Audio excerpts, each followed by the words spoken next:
10 വർഷമായി അധികാരത്തിലുള്ള ഫാസിസ്റ്റ് സർക്കാരിനെ തോൽപ്പിച്ച് ഇന്ത്യ സഖ്യം രാജ്യത്തെ രക്ഷിക്കുമെന്നാണ് തമിഴ്നാട് മുഖ്യമന്ത്രിയും DNK അധ്യക്ഷനുമായ MK സ്റ്റാലിൻ പറയുന്നത്.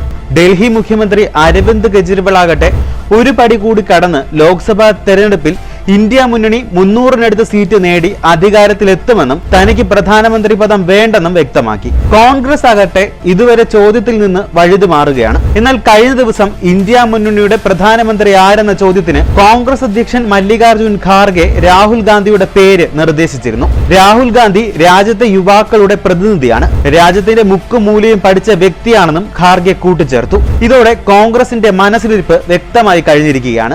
ഇതിനിടയിൽ ഒരു കാര്യം കൂടി പറഞ്ഞു പോകട്ടെ. ഞങ്ങളുടെ വീഡിയോകൾ മിസ്സാകാതെ കാണാനായി ചാനൽ സബ്സ്ക്രൈബ് ചെയ്യുക. ഒപ്പം ബെൽ ബട്ടണിലെ ഓൾ ഓപ്ഷൻ ക്ലിക്ക് ചെയ്യുക. തിരഞ്ഞെടുപ്പ് പ്രഖ്യാപിക്കും മുൻപ് തൃണമൂൽ കോൺഗ്രസ് അധ്യക്ഷ മമതാ ബാനർജിയും AAP ദേശീയ കൺവീനർ അരവിന്ദ് കെജ്രിവാളും പ്രധാനമന്ത്രി സ്ഥാനത്തേക്ക് മല്ലികാർജുൻ ഖാർഗെയുടെ പേര് നിർദ്ദേശിച്ചിരുന്ന കാര്യവും നാം ഓർക്കണം. കേന്ദ്രത്തിൽ ഇന്ത്യ മുന്നണി അധികാരത്തിലെത്തും എന്നാണ് RJD നേതാവ് ലാലു പ്രസാദ് യാദവ് കഴിഞ്ഞ ദിവസം പറഞ്ഞത്. ഇന്ത്യയിലെ രാഷ്ട്രീയത്തിൽ കാറ്റ് മാറി വീശുകയാണെന്നായിരുന്നു പശ്ചിമ ബംഗാൾ മുഖ്യമന്ത്രിയും തൃണമൂൽ കോൺഗ്രസ് നേതാവുമായ മമതാ ബാനർജിയുടെ നിരീക്ഷണം. രാജ്യത്തെ കാറ്റിന്റെ ഗതി മാറിക്കൊണ്ടിരിക്കുകയാണ്. ദിവസങ്ങൾക്കകം മോദി ഇന്ത്യയുടെ മുൻ പ്രധാനമന്ത്രിയായി മാറും എന്നായിരുന്നു മമതയുടെ വാക്കുകൾ. അതേ മമത ഇന്ത്യ മുന്നണിയുടെ നിർണായക യോഗത്തിൽ നിന്ന് വിട്ടുനിന്നത് വിവാദത്തിരി കൊളുത്തിയിരിക്കുകയാണ്. ഇന്ത്യ മുന്നണി മികച്ച പ്രകടനം നടത്തിയാൽ പാർട്ടി നേതാവും പ്രധാനമന്ത്രി സ്ഥാനാർത്ഥിയും ആരാകും എന്ന ചോദ്യം ചർച്ചയായിരിക്കുമ്പോഴൊക്കെ പ്രധാനമന്ത്രി പദത്തിലേക്ക് മമതയ്ക്ക് നോട്ടമുണ്ടെന്ന കാര്യവും ചർച്ചയായിരുന്നു. മമത കേന്ദ്രത്തിലേക്ക് മാറിയാൽ പാർട്ടിക്ക് ബംഗാളിലുള്ള കരുത്ത് ചോരുമെന്ന ആശങ്ക മറുവശത്തുണ്ട്.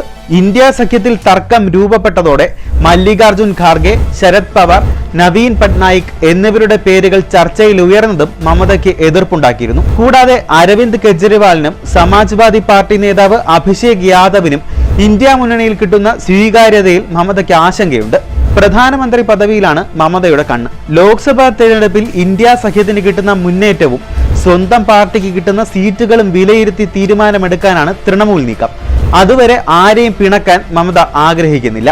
ഇന്ത്യ മുന്നണിയും മമതയെ പിണക്കുന്ന പ്രസ്താവനകൾ നടത്തിയിരുന്നില്ല.